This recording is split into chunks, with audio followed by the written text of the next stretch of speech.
नगरीय भूगोल में अपने अर्बन ज्योग्राफी में इसी क्रम में चल रहे थे। तो नगर नियोजन के अर्थ अपन ने किया।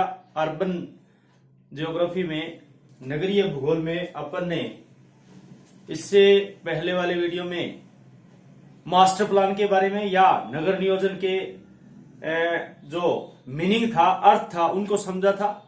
नगर नियोजन कहते किसको हैं। आज अपन इसके सिद्धांतों के बारे में अध्ययन करेंगे कुछ। जैसे नगर नियोजन के सिद्धांत, प्रिंसिपल ऑफ है टाउन प्लानिंग। कहने का मतलब प्रिंसिपल ऑफ है टाउन प्लानिंग, यानी नगर नियोजन के कुछ सिद्धांत होते हैं। कुछ नगर नियोजन के विद्वानों ने भिन्न भिन्न प्रकार की विचारधाराएं देकर के नगर नियोजन के सिद्धांतों के बारे में उनको समझाया है, जिसको आदर्श परिस्थिति में नगर नियोजन को बसाया जा सके। तो इसी क्रम में जो अर्बन ज्योग्राफी में नगरीय भूगोल में टाउन प्लानिंग चल रही थी अपनी। टाउन प्लानिंग यानी नगर नियोजन क्या है, अर्थात एक पूर्ण रूप से मास्टर प्लान जो है वो संपूर्ण नगर को एक इकाई की दृष्टि में किस प्रकार से देखता है। कहने का मतलब जो अपने यदि नगर नियोजन के आज का टॉपिक अपना नगर नियोजन के सिद्धांत है, इस पर चर्चा करें तो कहने का मतलब है कि नगर के निर्माण के समय यानी कि नगर के निर्माण के समय उसका जो नक्शा है या उसका मैप है या उसका मॉडल है, मानचित्र जिसको बोलते हैं, नगर के निर्माण के समय उसका नक्शा या डिजाइनर बोलते हैं अपने सिंपल भाषा में, डिजाइनर, वो इस प्रकार से बताया जाना चाहिए। डिजाइनर या नक्शा जो नगर के निर्माण के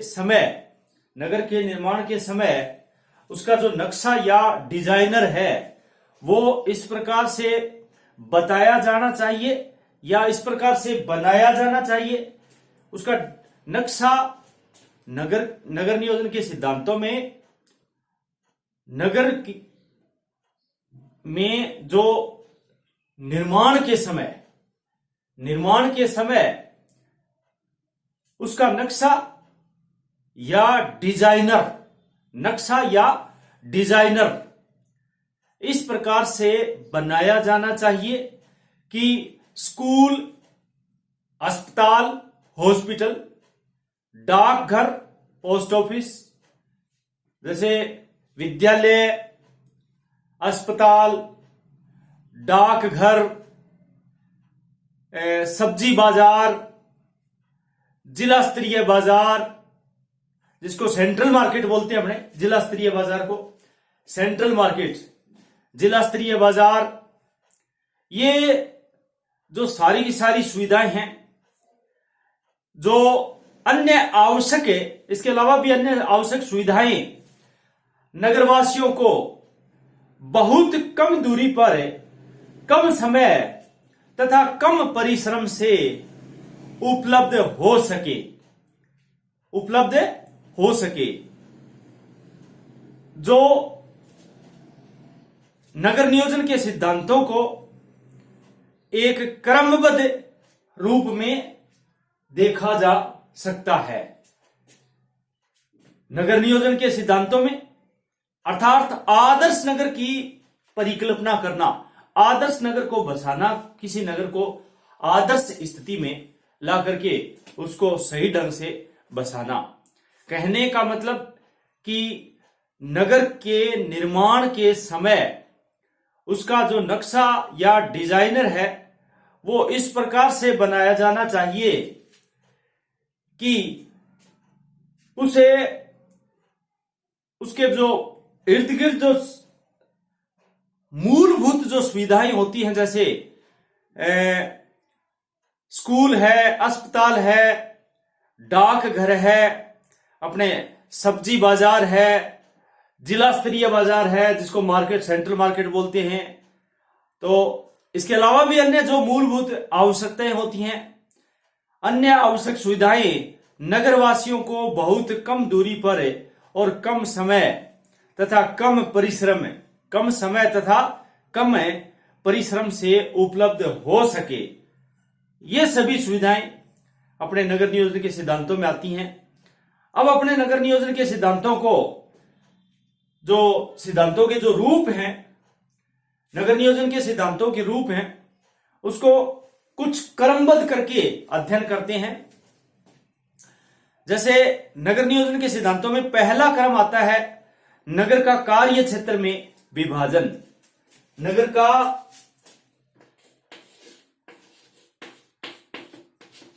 का कार्य क्षेत्र में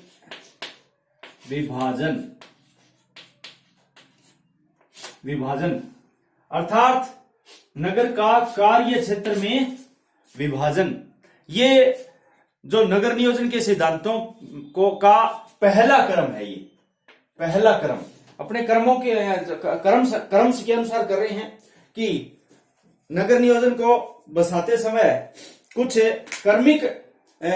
क्रमबद्ध तरीके से उसको समझना चाहिए।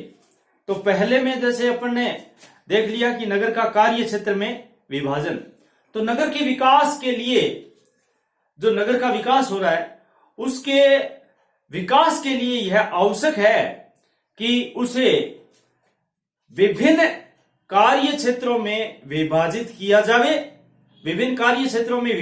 जाए, और तदनुसार उसके पश्चात केंद्रीय व्यापार स्थल, जिसको सीबीडी बोलते हैं, सेंट्रल बिजनेस डिस्ट्रिक्ट, केंद्रीय व्यापार स्थल है, जैसे रिहायशी स्थल, औद्योगिक क्षेत्र, जो रेजिडेंशियल होता है, रिहायशी क्षेत्र, औद्योगिक क्षेत्र आदि में एक जो वितरित किया जाना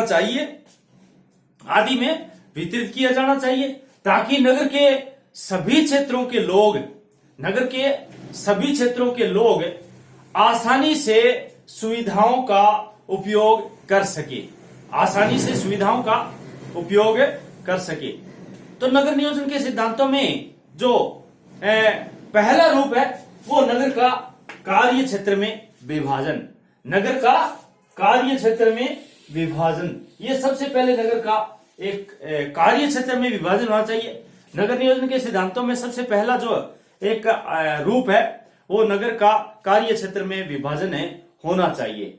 अब नगर के कार्य क्षेत्र में विभाजन में किन किन बातों को ध्यान में रखा जाता है? नगर के विकास के लिए यह आवश्यक है कि उसे विभिन्न कार्य क्षेत्रों में विभाजित किया जाए। विभिन्न प्रकार के कार्य क्षेत्र होते हैं, उनको विभिन्न कार्य क्षेत्रों में विभाजित किया जाए, और विभाजित करने के बाद जो केंद्रीय व्यापार स्थल है, जिसको अपने बोलते हैं सेंट्रल मार्केट बोलते हैं, एक प्रकार का सीबीडी होता है, सेंट्रल बिजनेस डिस्ट्रिक्ट, जो गतिविधियों का केंद्र होता है, सामान खरीदना, थोक और व्यापार, खुदरा में वस्तुएं मिल जाती हैं सभी प्रकार की। तो केंद्रीय व्यापार क्षेत्र और रिहायशी रेजिडेंशियल एरिया होता है, रिहायशी स्थल एक इंडस्ट्रियल एरिया होता है, औद्योगिक क्षेत्र बोलते हैं उसको, ये सभी विकसित किए जाने चाहिए, और नगर के बाहरी क्षेत्रों के लोगों आसानी से सुविधाओं का उपयोग ला सके या सुविधाओं का उपयोग कर सके। इस प्रकार से नगर को सबसे पहला सिद्धांत का जो पहला रूप है वो नगर का भिन्न भिन्न कार्य क्षेत्र में उसका विभाजन किया जाए। जैसे औद्योगिक क्षेत्र है, रिहायशी क्षेत्र है, आपके सेंट्रल जो केंद्रीय व्यापारिक स्थल है, उनको भिन्न भिन्न स्थानों पर करके उनका विकास किया जाना चाहिए। ये नगर का पहला जो सिद्धांत का पहला रूप है, क्रमबद्ध तरीके से अपने दे रहे सिद्धांतों को। दूसरा आता है उद्योगों का, जो उद्योग है उनका उचित प्रतिपादन करना चाहिए। प्रतिष्ठान जो होता है उद्योगों का उचित जो एक प्रकार का उचित स्थान पर उनका जो स्थापित किया जाना चाहिए। कहने का मतलब है कि उद्योगों का उचित प्रतिपादन जिसको बोलते हैं अपने, जैसे उद्योग अपने जो जिसको बोलते हैं अपने धुआं, और जैसे उद्योगों से विभिन्न प्रकार के उद्योगों से धुआं निकलता है, क्योंकि उसमें कोयला आधारित होता है ना, तो विभिन्न प्रकार के उद्योगों से धुआं निकलता है, शोरगुल होता है। तो धुआं जो उसका उचित स्थान पर उद्योगों को लगाना चाहिए, क्योंकि उद्योग धुआं, शोरगुल, अपशिष्ट पदार्थों के निष्कासन के कारण, उससे विभिन्न प्रकार के उद्योगों से अपशिष्ट पदार्थ निकलते हैं, उनके कारण प्रदूषण फैलाने वाले जो रूप होते हैं वो उद्योगों में होते हैं। कहने का मतलब है कि उद्योगों का उचित स्थान पर प्रतिस्थापन करना चाहिए, जहां पर उचित हो, क्योंकि उद्योगों से धुआं निकलता है, उद्योगों से शोरगुल होता है, उद्योगों से अपशिष्ट पदार्थों का निस्तारण होता है। तो ये सभी क्या करते हैं, ये सभी प्रदूषण फैलाने वाले तत्व होते हैं। धुएं से प्रदूषण फैलता है, शोर प्रदूषण को बढ़ावा देता है, अपशिष्ट पदार्थ है वो मृदा प्रदूषण को, जल प्रदूषण को, जितने भी अपशिष्ट पदार्थ हैं उनको बढ़ावा देता है। कहने का मतलब है कि ये जितने भी अपशिष्ट पदार्थ हैं, धुआं है, शोरगुल है, ये सारे जो प्रदूषण फैलाने वाले होते हैं, इसलिए इन्हें शहर से दूर हवा की दिशा के अनुरूप प्रतिस्थापित करना चाहिए। कहने का मतलब कि जो उद्योगों का जो उचित प्रतिस्थापन है वो उचित स्थान पर होना चाहिए, जिसमें, क्योंकि उद्योगों से धुआं निकलता है, शोरगुल होता है और अपशिष्ट पदार्थों के जो निस्तारण होते हैं उनसे क्या होता है, प्रदूषण फैलता है। तो प्रदूषण फैलाव होने के कारण समस्या होती है रिहायशी क्षेत्रों में, और इसलिए इन्हें शहर से दूर और हवा की दिशा के अनुरूप प्रतिस्थापित करना चाहिए। तथा यह विशेष ध्यान रखना चाहिए, मतलब जब उद्योगों को स्थापित करते समय यह विशेष ध्यान रखना चाहिए कि जो इनसे जो मलबा निकलता है, जो एक अपशिष्ट पदार्थ बोलते हैं हमने, जिसमें द्रव्य भी होता है, ठोस भी होता है, इनके जो मलबा या द्रव्य अपशिष्ट निकले और वह जल स्रोतों में सम्मिलित होकर उसको प्रदूषित ना करे, क्योंकि जो उसे द्रव्य या अपशिष्ट पदार्थ है वो क्या होता है, लिक्विड होता है, और वो किसी जल स्रोत में जाकर के मिल जाता है तो उससे जल को प्रदूषित कर देता है। कहने का मतलब यह है कि विशेष ध्यान रखना चाहिए, जो उनका मलबा या द्रव्य अपशिष्ट होता है वो जल स्रोतों में सम्मिलित होकर के और उसे जल प्रदूषण को प्रदूषित ना करे, ये थोड़ा ध्यान रखना है। जैसे मान लो दिल्ली व आगरा है, यमुना नदी के किनारे पर है, दिल्ली व आगरा के उद्योग यमुना नदी के पानी को प्रदूषित कर चुके हैं। पहले से ही यमुना नदी ने अपना अस्तित्व ही खो दिया। अब यमुना नदी का जल है वो पूरे सफेद से झाग, जिसमें 17 गंदे नालों का पानी सीधा जाता है और पूरा का पूरा सफेद झाग हो गई, तो अस्तित्व खो दिया यमुना नदी ने अपना। तो ऐसा ना हो, कहने का मतलब यह है कि दिल्ली व आगरा के जो उद्योग है वो यमुना नदी के पानी को प्रदूषित पहले से ही कर चुके हैं। हरिद्वार है, वाराणसी है, पटना है, ये सब क्या है, गंगा नदी का उदाहरण है, क्योंकि गंगा नदी किनारे बसे हुए उद्योग लगे हुए, चमड़ा उद्योग है, कानपुर है, विभिन्न प्रकार जैसे हरिद्वार है, वाराणसी है, अपने काशी जिसको बोलते हैं, पटना के कारखाने गंगा जल को प्रदूषित कर चुके हैं। कहने का मतलब उद्योगों का उचित स्थान पर प्रतिस्थापित करना चाहिए, क्योंकि इन उद्योगों से अपशिष्ट पदार्थ भी निकलते हैं, उससे द्रव्य और ठोस पदार्थ भी निकलते हैं, और ये पदार्थ, इनसे शोरगुल भी होता है, धुआं भी निकलता है। तो कहने का मतलब है कि इनसे क्या होता है, प्रदूषण होता है, और प्रदूषण होता है तो ये क्या करते हैं, प्रदूषण को फैला करके, और विभिन्न प्रकार के जो प्रदूषण होते हैं इनको फैला करके, और मतलब पूरे शहरवासियों को गंदा कर देते हैं। इसलिए ध्यान रखना चाहिए कि इनको शहर से दूर स्थापित करके किसी भी उद्योग को जगह दी जा सकती है।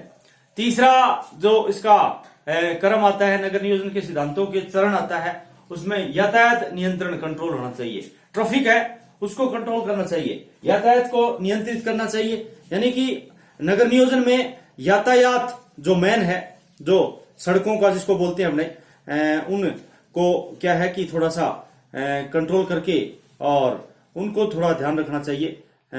तीसरा जो क्रमबद्ध आता है, तीसरा जो महत्वपूर्ण जो अपने बोलते हैं, तीसरा जो महत्वपूर्ण नगर नियोजन के क्रमबद्ध जो तरीके से उनमें आता है, उसमें क्या होता है कि क्या रखना चाहिए, यातायात नियंत्रण करना चाहिए, यातायात पर पूर्ण कंट्रोल होना चाहिए। नगर नियोजन में जो यातायात है, सड़कों और गलियों के जो विस्तार हैं, जैसे सड़क होती है, गली होती है, उनका विस्तार होता है। जो पैदल मार्ग होते हैं, पैदल मार्ग, सड़कों से सीधे जो पैदल मार्ग होते हैं तथा सड़कों के सीधे होने और गंतव्य तक पहुंचने तक की संपूर्ण व्यवस्थाएं, जैसे यातायात नियंत्रण में क्या क्या आता है, नगर नियोजन में यातायात में सड़कें आती हैं, गलियां आती हैं, पैदल मार्ग आते हैं।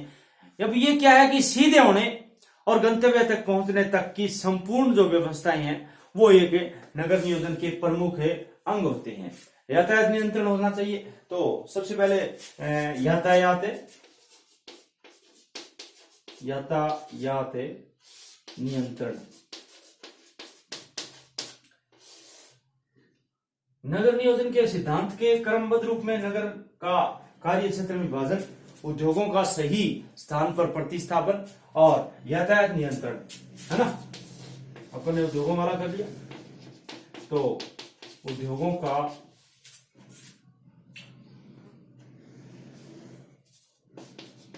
सही स्थान पर प्रतिस्थापन, यानी सही स्थापन प्रतिस्थापन, ये कुछ चरणबद्ध तरीके से अपन कर रहे हैं। यातायात नियंत्रण में क्या होता है, नगर नियोजन में यातायात सड़कों और गलियों के जो विस्तार हैं, पैदल मार्ग हैं तथा सड़कों के सीधे होने और उनको गंतव्य तक पहुंचने तक की जो संपूर्ण व्यवस्थाएं हैं, वो नगर नियोजन का प्रमुख एक अंग है। कोई स्थान ऐसा न हो, कोई भी स्थान ऐसा न हो जहां स्थानीय यातायात, कोई भी स्थान ऐसा ना हो जहां स्थानीय यातायात तथा जो कोई भी स्थान ऐसा न हो जहां स्थानीय यातायात अस्त व्यस्त हो जाए। कोई भी स्थान ऐसा नहीं होना चाहिए जहां पर स्थानीय यातायात है वो अस्त व्यस्त हो जाए, अवरुद्ध हो जाए। कहने का मतलब होता है अवरुद्ध हो जाए, ऐसा नहीं होना चाहिए, क्योंकि ये सभी क्या होते हैं, अवरुद्ध हो गया और अस्त व्यस्त हो गया तो ये झगड़े का कारण बनता है। ये क्या होता है, झगड़े का कारण बनता है। तो ऐसा नहीं होना चाहिए। यातायात नियंत्रण एक कंट्रोल होना चाहिए। और यातायात नियंत्रण में अगर देखें तो सड़क है, गलियां हैं, पैदल मार्ग है, ये सब इसमें क्रमबद्ध तरीके से सीधे और गंतव्य तक पहुंचने की संपूर्ण व्यवस्था, ये एक टाउन प्लानिंग का प्रमुख अंग होता है। तो इनमें क्या होना चाहिए, बाधा नहीं होना चाहिए कहीं पर भी। कोई स्थान ऐसा न हो जहां पर स्थानीय यातायात अस्त व्यस्त हो जाए, उसमें कोई किसी प्रकार के अवरुद्ध हो जाए, उसमें बाधा आ जाए, क्योंकि ये झगड़े का कारण बन जाते हैं। तो झगड़े का कारण बने ऐसा ना हो। चौथा जो क्रम आता है नगर नियोजन का, नगर नियोजन के सिद्धांत क्या कहते हैं, नगर नियोजन के सिद्धांतों को समझने के लिए अपने क्रमबद्ध तरीके से इसको चरणवाइज विभाजित करते हैं। जैसे नगर का कार्य क्षेत्र में विभाजन होना चाहिए, यातायात नियंत्रण होना चाहिए, उद्योगों का सही स्थान पर प्रति शहर से दूर जो हवा के अनुरूप होना चाहिए। जैसे हवा इधर से आ रही है तो इधर ही जैसे धुआं है, क्योंकि प्रदूषण होता है। अपशिष्ट पदार्थ है वो जो द्रव्य पदार्थ है वो किसी भी जल स्रोत में ना मिले। जैसे उदाहरण के रूप में अपने वाराणसी का जो पटना है, कानपुर है, ये गंगा नदी के जल को, हरिद्वार है, ये गंगा नदी के जल को प्रदूषित करने में अपना योगदान देते हैं यहाँ के उद्योग। तो वो जैसे ये दिल्ली है, आगरा है, तो दिल्ली और आगरा के जितने भी उद्योग हैं वो यमुना नदी को प्रदूषित कर रहे हैं, क्योंकि उनको भी ध्यान में रखना चाहिए। इसी क्रम में अगला गंदी बस्तियों की जो वर्जना होती है, गंदी बस्तियों की वर्जना, यानी गंदी बस्तियों को ना पनपने दिया जाए। गंदी बस्तियों की वर्जना, यानी वर्जित होना चाहिए गंदी बस्तियों की। तो उसमें स्लम्स होती हैं, गंदी बस्तियां होती हैं, वो नगर में नहीं पनपनी चाहिए, यानी गंदी बस्तियों की वर्जना होनी चाहिए, उस पर पाबंद लगना चाहिए। कहने का मतलब है कि नगर नियोजन में गंदी बस्तियों को पनपने न देने और उनकी उचित व्यवस्था होनी चाहिए, ताकि वहां के लोग नगरीय जीवन जो है वो जो वहां के जो निवासी हैं, नगरवासी नारकीय जीवन ना जी सकें। कहने का मतलब है नारकीय जीवन न जिए तथा नगरीय सुविधाओं का पूर्ण लाभ उठा सके। कहने का मतलब है कि गंदी बस्तियों पर वर्जित अपने प्रोहिबिटेड होना चाहिए, वर्जना होनी चाहिए। अब नगर नियोजन में गंदी बस्तियों को पनपने न देना चाहिए और उनमें उनको पनपने न देने की व्यवस्था होनी चाहिए। और वहां क्योंकि मतलब गंदी बस्ती यदि पनप गई तो उनके वहां के निवासियों का नारकीय जीवन हो जाएगा, मुश्किल होगा रहना। तो उन पर ऐसी बस्तियों को ना पनपने दिया जाए, ऐसी बस्तियों को, गंदी बस्तियों को पनपने न देने की उचित व्यवस्था होनी चाहिए, ताकि वहां लोग नारकीय जीवन न जिए एवं नगरीय सुविधाओं का पूर्ण वो वहां के निवासी लाभ उठा सकें। और इसी क्रम में अगला आवास व्यवस्था। आवास व्यवस्था नियोजन की दृष्टि से नगर में उच्च, मध्यम और निम्न वर्ग के, यानी एक तो उच्च वर्ग के आवास, एक मध्यम वर्ग की आवास और एक निम्न वर्ग की आवास की व्यवस्था क्रमानुसार। कहने का मतलब नियोजन की दृष्टि से, प्लानिंग की दृष्टि से, प्लान के तहत यदि नगर को बसाना है तो उसमें उच्च वर्ग के रिहायशी क्षेत्र, मध्यम वर्ग के रिहायशी क्षेत्र, निम्न वर्ग के रिहायशी क्षेत्र। नियोजन की दृष्टि से नगर में उच्च, मध्यम और निम्न वर्ग के मकानों के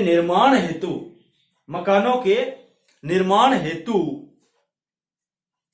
समुचित व्यवस्था होनी चाहिए। समुचित व्यवस्था होनी चाहिए कहने का मतलब कि आवास व्यवस्था ऐसी होनी चाहिए, नगर नियोजन की दृष्टि से नगर के उच्च, मध्यम और निम्न वर्ग के मकानों के निर्माण हेतु उसकी समुचित व्यवस्था होनी चाहिए।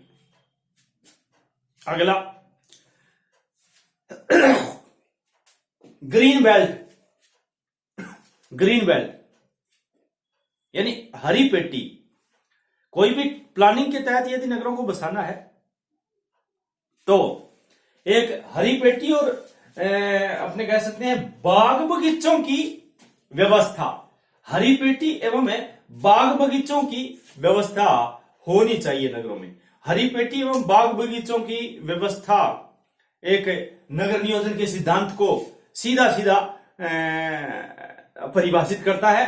नगर नियोजन के सिद्धांतों के क्रम में सीधा सीधा जो हरी पेटी व बाग बगीचों की व्यवस्था, कहने का मतलब है कि इसी क्रम में नगर नियोजन का कार्य क्षेत्र विभाजन है, उद्योगों का सही स्थान पर या शहर से दूर स्थापित किया जाना है, यातायात नियंत्रण है, ये गंदी बस्तियों की वर्जना है, इसी क्रम में आवास व्यवस्था है और इसी क्रम में हरी पेटी व बाग बगीचों की व्यवस्था।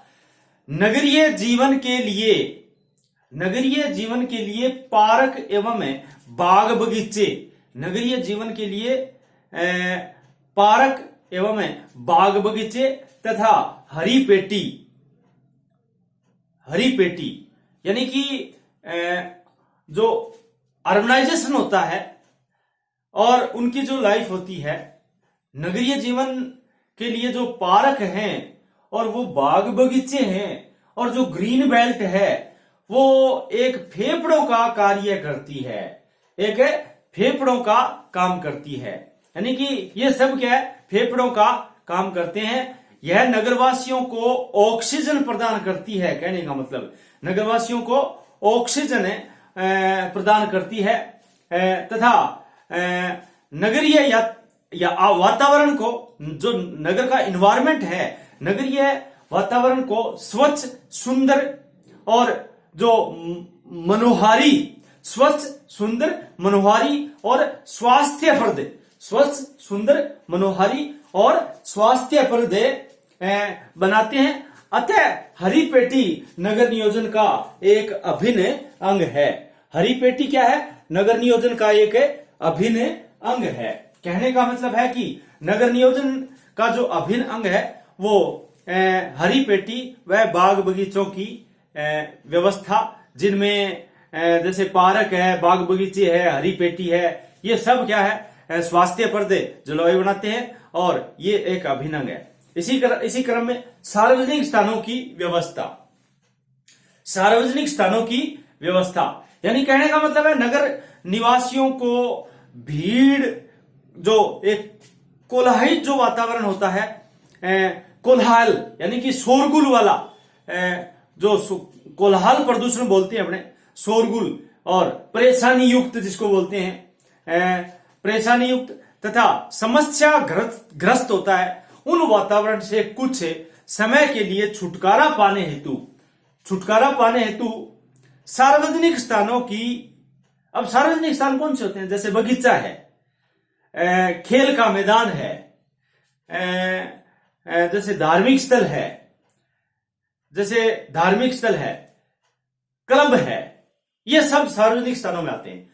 तो उन स्थानों की व्यवस्था होनी चाहिए। यानी कहने का मतलब है कि सार्वजनिक स्थानों की व्यवस्था जो नगरवासियों को भीड़, कोलाहलपूर्ण जो प्रदूषण होता है, जो कोलाहल है, प्रदूषण है, शोरगुल है और परेशानी युक्त और स्वास्थ्य जो एक समस्याग्रस्त वातावरण है, उनसे कुछ समय के लिए निजात पाने के लिए, छुटकारा पाने के लिए सार्वजनिक स्थानों की, जैसे बगीचा, खेल का मैदान, धार्मिक स्थल, अपने क्लब आदि की व्यवस्था होना अत्यंत आवश्यक है, जो नगर नियोजन का एक प्रमुख अंग है।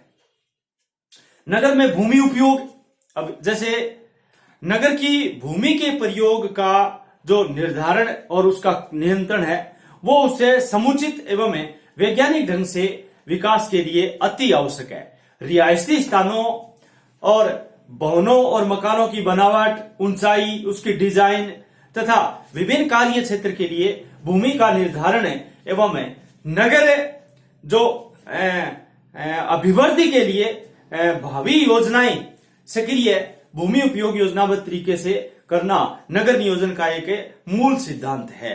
कहने का मतलब नगर में जो भूमि उपयोग है वो उसको नियंत्रित एवं समुचित व्यवस्था करके वैज्ञानिक ढंग के लिए एक अति आवश्यक है। इसी क्रम में जो भावी विकास का जो प्रावधान है, भावी विकास का एक प्रावधान होता है, वो नगर में होना चाहिए। अब भावी विकास का कैसे होना चाहिए? जैसे नगर को जो आगामी जो भावी विकास की योजनाएं हैं, उनको जैसे नगर नियोजन में यह एक आवश्यक अवश्य देखा जाता है कि भविष्य में नगर जैसे किस ढंग से बसेगा और किस ढंग से पनपेगा, तो ये बहुत जरूरी है। भावी विकास के लिए नगर का निर्माण किया जाना अति आवश्यक है। कहने का मतलब है कि किसी भी नगर को भावी विकास की नगर किस ओर बढ़ेगा, कहने का मतलब नगर किस ओर बढ़ेगा, प्राकृतिक बाधा होने के कारण नहीं बढ़ सकेगा। इसलिए नगर नियोजन की व्यवस्था अच्छे ढंग से किए जानी चाहिए। जैसे जयपुर पूर्व में आमेर की पहाड़ियां होने के कारण नहीं बढ़ सका, उदाहरण है एक। इसलिए दक्षिणी पश्चिमी और उत्तर में आदर्श नगर जैसे जनता कॉलोनी और जवाहर नगर, और दक्षिण में जो प्रताप नगर है, पश्चिम में मानसरोवर है, इनका निर्माण है वो नगर के कार हुआ था।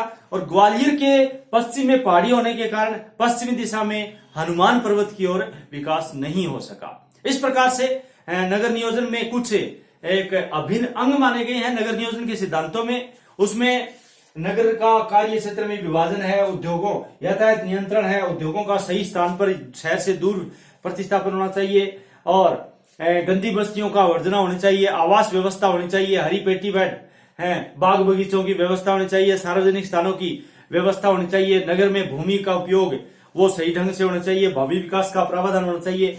कुल मिलाकर के नए जो अपने कह सकते हैं कि नगर नियोजन पुराने नगरों के पुनर्निर्माण और नए नगरों के नियोजन के सुंदर सिद्धांतों के आधार पर बनाए जा सकते हैं और बनाए जा रहे हैं, और गंदी बस्तियों को हटाया जा रहा है। कहने का मतलब है उस नगरों को बसाया जा रहा है, और यह भी नगर नियोजन की एक आवश्यकता है, यह भी नगर नियोजन की एक अति आवश्यकता है। तो आज अपन ने कुछ अर्बन ज्योग्राफी में नगर नियोजन के सिद्धांतों के अभिन्न अंग के रूप में अध्ययन किया। अगले वीडियो में इसी क्रम में करेंगे। धन्यवाद। जय भारत, जय हिंद।